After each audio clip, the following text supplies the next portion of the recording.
It's like they're clearly not there for Shazam. But also some people that they might be dressed in a particular way just because that's what they wanted to cosplay as, but they're a fan of a lot of the different things, you know.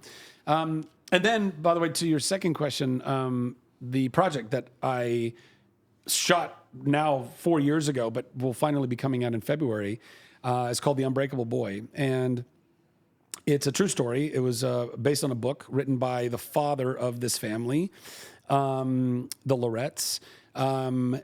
Basically, it was a couple. They met. When they were younger, and they're like on their third date, they got pregnant, and they didn't know what to do. But they were like, you know what? Let's do this. Let's figure this out. You know, we want to move forward and have the baby.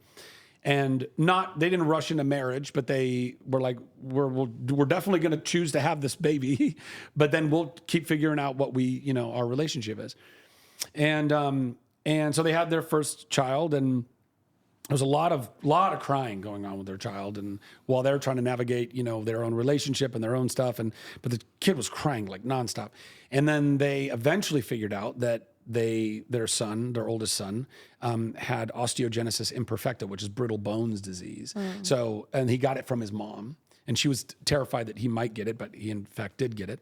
But then they're like, okay, well, at least we got that covered. Okay, let's move on. They had a second son, no osteogenesis imperfecta in him.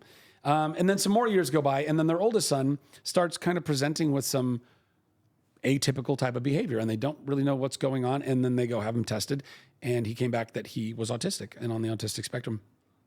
And so the movie is about this couple who are navigating their own internal traumas and issues and whatever, their relationship with one another, and their two sons. One of them does not have brittle bones or autism, who really is kind of like he gets lost in all of that stuff, like I have a lot of love for him.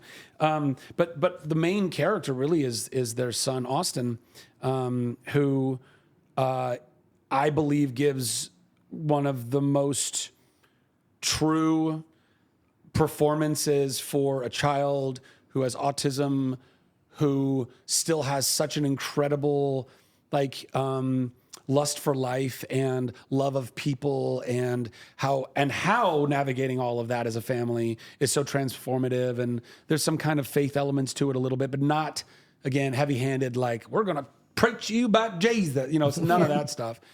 Because I honestly would never do the movie if it was that stuff.